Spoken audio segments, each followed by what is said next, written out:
बहुत बहुत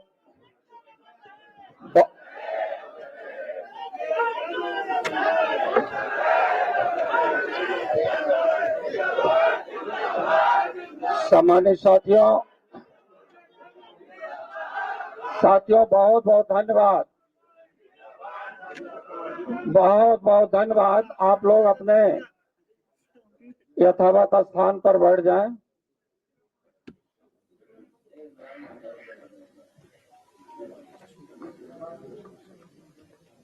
सबसे पहले आज बहुत बड़ी संख्या में और अच्छे लोग समाजवादी पार्टी की सदस्यता लेने के लिए समाजवादी पार्टी उत्तर प्रदेश के कार्यालय में आए हैं। मैं सभी लोगों को बहुत बहुत बधाई देता हूं, धन्यवाद देता हूं, स्वागत करता हूं। आज देश के सामने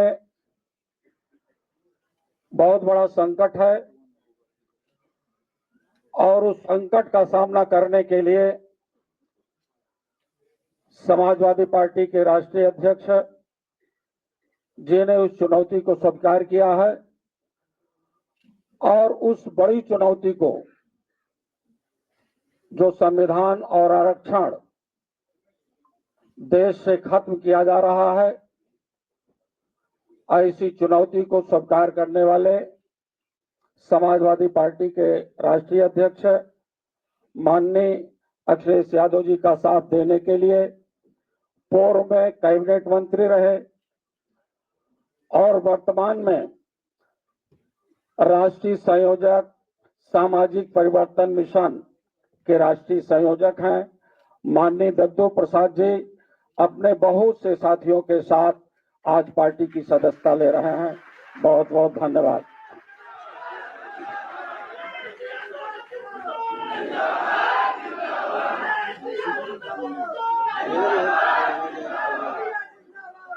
इसके बाद पूर्व चेयरमैन रहे, राज्य मंत्री और बसपा के लखनऊ मंडल के कोऑर्डिनेटर भी रहे। आप भी उसी चुनौती को स्वीकार करने के लिए आपके बीच में आए हैं, पार्टी की सदस्यता लिए हैं। श्री सलाहुद्दीन साहब बहुत बड़ी संख्या में अपने लोगों के साथ आए हैं। आपका भी बहुत बहुत वंदन।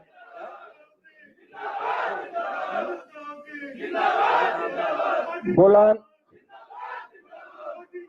बैठ जाए साथियों। जनपद बुलंदशहर के साथी श्री देवरंजन नागर जी बहुत से साथियों के साथ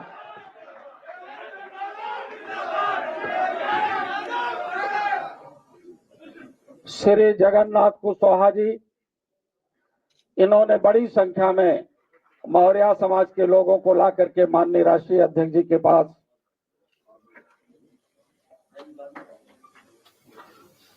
साथियों, अब माननीय राष्ट्रीय अध्यक्ष जी प्रेस के माध्यम से आप लोगों को कुछ बातें बताने का काम करें। एक बार मैं फिर अपनी तरफ से, अपने साथियों की तरफ से आप सभी लोगों का हृदय की गहराइयों से स्वागत करते हुए माननीय राष्ट्रीय अध्यक्ष जी का संबोधन।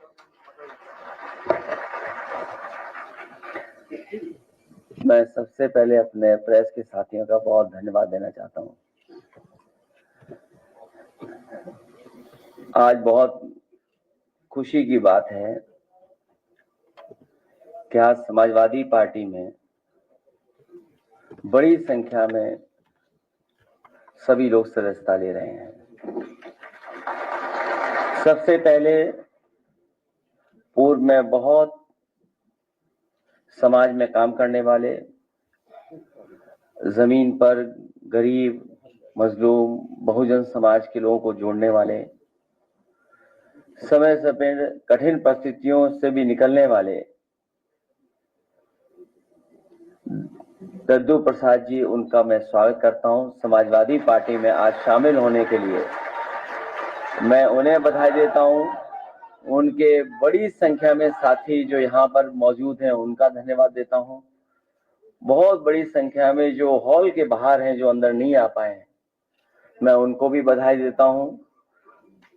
और दूर दराज जो देख रहे होंगे, सुन रहे होंगे, क्योंकि संभव नहीं था सब लोगों का यहाँ आना, बड़ी संख्या में इनसे जुड़े हुए लोग पूरे प्रदेश में, उन सब का मैं बहुत बहुत धन्यवाद और आभार प्रकट करता हूँ दद्दू प्रसाद जी के माध्यम से।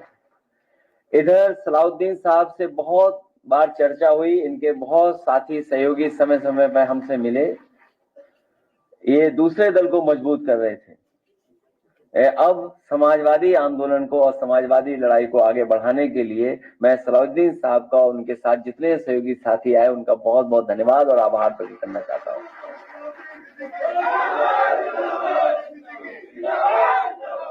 श्री देव रंजन नागर जी मेरे साथ पहले से जुड़े हैं और पार्टी के सिद्धांतों को, कार्यक्रमों को ठीक तरीके से समझते हैं।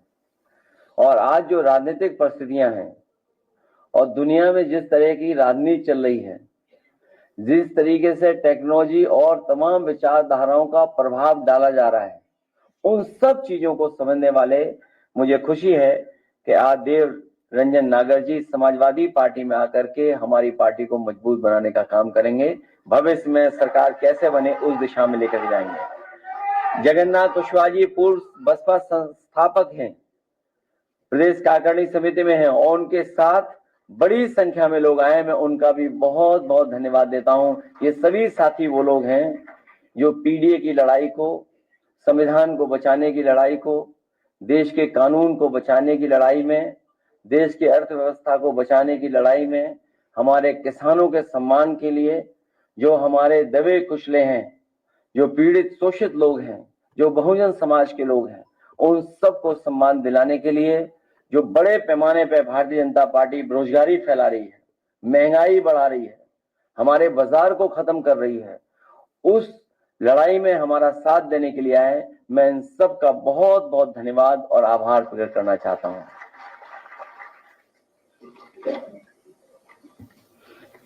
इसके साथ साथ हमने और आपने एक बहुत ही समय समय पर एक बहुत बड़ी योजना के बारे में सरकारी प्रचार सुनाओ को देखा है हम लोगों ने। भारतीय जनता पार्टी के लोग कभी नहीं थकते अपनी योजनाओं को बताने में। आज एक बहुत महत्वपूर्ण योजना, मुद्रा योजना, उसके लगभग 10 साल पूरे हो रहे हैं और 10 साल में इस योजना ने कोई खास ठोस प्रभाव समाज में और अर्थव्यवस्था में नहीं छोड़ा है। ये मुद्रा योजना नहीं, ये झूठा योजना बनकर के रह गई है। मैं कुछ सवाल जनता की तरफ से या जो सवाल आ रहे हैं मुद्रा योजना को लेकर के, उनको जरूर रखना चाहता हूं। मुद्रा योजना की पहली दशकीय पारी होने पर 10 वर्ष के नाम पर निम्नलिखित 10 महत्वपूर्ण, सरल और सीधे सवाल तो जनता भाजपा ही से पूछ सकती है और हम लोग भी भारतीय जनता पार्टी से पूछना चाहते हैं, क्योंकि आंकड़े के खेल में कोई नहीं जीत सकता उनसे। समय समय पर जो आंकड़े सरकार बताती है, लेकिन वो आंकड़े कहां से आते हैं, किस मेथोडोलॉजी से आते हैं, किस तरीके से वो प्राप्त करते हैं, उसकी कोई जानकारी नहीं मिलती है। चाहे जो बड़े बड़े महाआयोजन हुए हैं, उसकी जो आंकड़े बताए गए, वो आंकड़े तो बढ़ चढ़ करके बताए गए, लेकिन जब कभी भी हम और आप लोग सवाल करते हैं कि जो लोग खोए हैं, जिन लोगों की जान चली गई, जो लोग सड़क के आने जाने में जिनकी जान चली गई, उसके जवाब में कोई आंकड़ा सरकार की तरफ से नहीं आता है। तो इसलिए मुद्रा योजना को लेकर के क्या सच में 52 करोड़ लोगों को मुद्रा योजना का पैसा मिला? यदि ये सत्य है तो मुद्रा ऋण लेने वालों ने अगर 2 लोगों को भी रोजगार दिया तो पूरे देश में बेरोजगारी लगभग शून्य होनी चाहिए। क्या इस तथ्य में कोई डिफरेंस नजर आता है, विसंगति नजर आती है? जब दोनों ही आंकड़े सरकारी हैं तो मुद्रा योजना या बेरोजगारी के आंकड़े में से किसको सही माना जाए? क्योंकि अगर योजना 52 करोड़ लोगों तक पहुंची और 52 करोड़ में अगर एक प्राप्त ने 2 लोगों को भी नौकरी दी है तो सोचो आंकड़ा कितना बड़ा बनता है। मुद्रा योजना में लोन लेने के रूप में बांटा 33 लाख करोड़ रुपया किसके खाते में गया है? ये 10 साल की योजना में कोई छोटा मोटा पैसा नहीं इकट्ठा हुआ है या बांटा नहीं गया, 33 लाख करोड़ रुपया बांटा गया है। क्या इन खातों की कभी जांच परख या लेखा परीक्षण या कहीं ऑडिट हुआ है? क्या इनके द्वारा समर्थित या शुरू हुए उपक्रमों में कभी लाभ कमाया और दिखाया गया हो? क्या सरकार को इनसे कभी इनकम टैक्स प्राप्त हुआ और हुआ होगा तो कितना हुआ होगा? क्या इनमें से किसी ने जीएसटी का रजिस्ट्रेशन करवाया? कि अगर 52 करोड़ लोगों को मुद्रा लोन दिया गया है तो क्या जीएसटी के रजिस्ट्रेशन कराया गया कि नहीं कराया गया? इनसे कुल कितना जीएसटी प्राप्त हुआ? बैंकों को मुद्रा योजना के वितरण पर हुए कुल खर्च और इससे मिले कुल ब्याज के बीच क्या कुछ लाभ हुआ या ये योजना कुछ अपने लोगों को बैंकों के खजाने से पैसा पहुंचाने का माध्यम मात्र बनकर रह गई है? जवाब जुमलाई सरकार देगी या बैंक? ये जो 33 लाख करोड़ और 52 करोड़ लोगों को पहुंचाया गया इससे लोन का, तो आखिरकार जवाब कौन देगा, सरकार देगी या बैंक देगी? ये बातें मैं इसलिए कर रहा हूं क्योंकि भारतीय जनता पार्टी अपनी नाकामी छिपाने के लिए बहुत सारे फैसले लेती है। अपनी हर योजना की नाकामी छिपाने के लिए कम्युनल रास्ता अपना रही है, कॉन्स्टिट्यूशन को खत्म कर रही है, लोकतंत्र की परवाह नहीं कर रही है, कानून की परवाह नहीं कर रही है।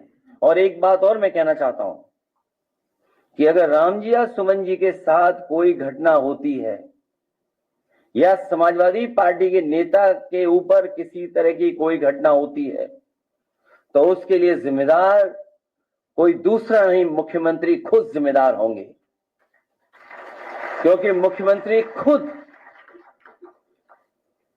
उस संगठन पे हाथ रखे हुए हैं। जितने भी लोग उसमें दिखाई दे रहे हैं, हालांकि जाति की बात नहीं करनी चाहिए, जातियों की बातें समाजवादी लोग नहीं करते हैं, लेकिन कहीं ना कहीं जाति कनेक्शन भी उन्हीं का उनसे दिखाई देता है। क्योंकि पकड़े कौन? करने वाला वही, पकड़ने वाला भी वही, रिपोर्ट लिखाने वाले अगर जाएं तो सामने वही दिखते हैं। इसलिए अगर कहीं कोई घटना हो रही है, अगर किसी को किसी तरह की अपमान भी होता है तो कि जिम्मेदार अगर कोई है तो मुख्यमंत्री खुद जिम्मेदार हैं, क्योंकि वही बढ़ावा दे रहे हैं। जिस तरीके से हिटलर के जमाने में ट्रूपर्स होते थे, उसी तरीके से इन्होंने एक हिडन अंडरग्राउंड फौज तैयार की है जो समय समय पर लोगों को अपमानित कर रही है, थानों में अपमानित कर रही है, तहसील में अपमानित कर रही है, पैसे लूटने में सबसे ज्यादा आगे दिखाई दे रहे हैं। जो लोग कहते थे कि यहां जीरो टॉलरेंस है करप्शन के लिए, इनका खुद अधिकारी पकड़ा गया और अगर वो कहीं छिपा नहीं है, वो मुख्यमंत्री आवास में छिपा होगा। मैं एक बार फिर दद्दू प्रसाद जी, देवरंजन नागर जी और सलाउद्दीन साहब से लेकर के जगन्नाथ कुशवाहा जी, जितने भी उनके सहयोगी साथी आए हैं, मैं उन सब का अपनी तरफ से, पार्टी की तरफ से बहुत बहुत धन्यवाद देता हूं, स्वागत करता हूं, बधाई देता हूं और इस उम्मीद के साथ कि आने वाले समय में जो पीडीए का रास्ता है, पीडीए का संघर्ष है, उसको और मजबूत बनाने का काम करेंगे।